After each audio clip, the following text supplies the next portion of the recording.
Welcome. I'm Karen Bouchard, and I'm here with Christopher Mars, husband, father, teacher, adventurer, historian, and the author of a riveting novel, The Dark Side of the Mountain: Suspense on Riva Ridge. Now, Chris, the first scene in your book is gripping on several levels. I was immediately drawn into not just one crisis or conflict, but two. I mean, there's this frantic search and rescue attempt to find two missing snowboarders before this massive storm hits the mountain. And I'm also drawn into, as your main character does some wrestling with some inner demons, and it's just absolutely fascinating on a lot of different levels. I mean, within the first couple of paragraphs, I'm drawn into this. Yeah. So before we get to talking about your character and that type of thing, tell me what propelled you to write this book. One thing is I love words, and I love to tell stories. Kind of runs in my my mom's side of the family is being storytellers, but also I'm just fascinated with World War II, fascinated with history. And what I enjoy particularly is when I hear about, read about a story that not many people know about that is really kind of a compelling story. And there's something I would say inside of me that wants to let others know about that. Been many history books written about the 10th Mountain Division, but I wouldn't say that there's been any stories told about the 10th Mountain Division. And that's what grips people. That's what really resonates with people on a deep level. So your main character, Peter McGregor, tell me a little bit more about your main character. Sure. I wanted Pete to be a character that inspires people, but is also somebody that they can relate to. Be a character where people could say, I'm inspired by that person, but he has flaws just like me. So, maybe I see myself in him, and maybe I can come to grips with my life and maybe work on improving myself as a person when I, in reading about this particular character.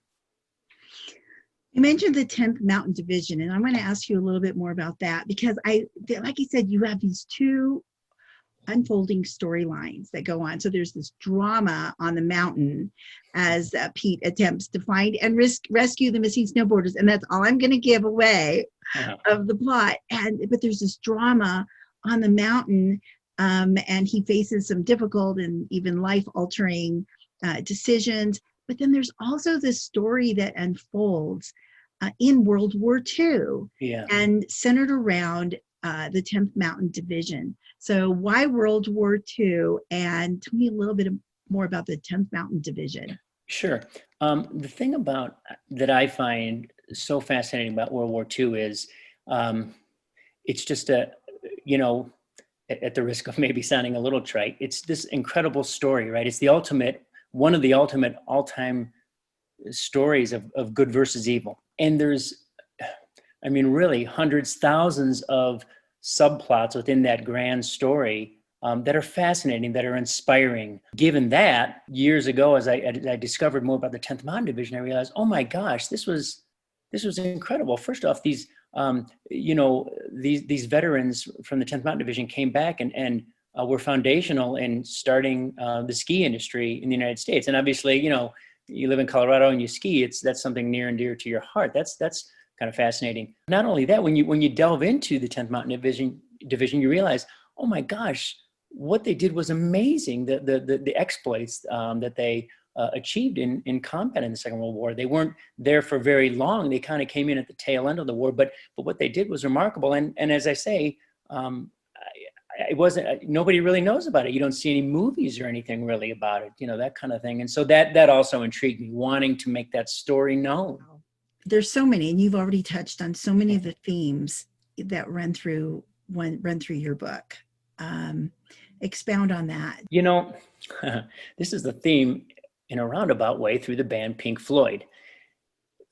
Pink Floyd wrote a song called Wish You Were Here, very famous song. And in the song, they have that might be the best line I ever heard in a song.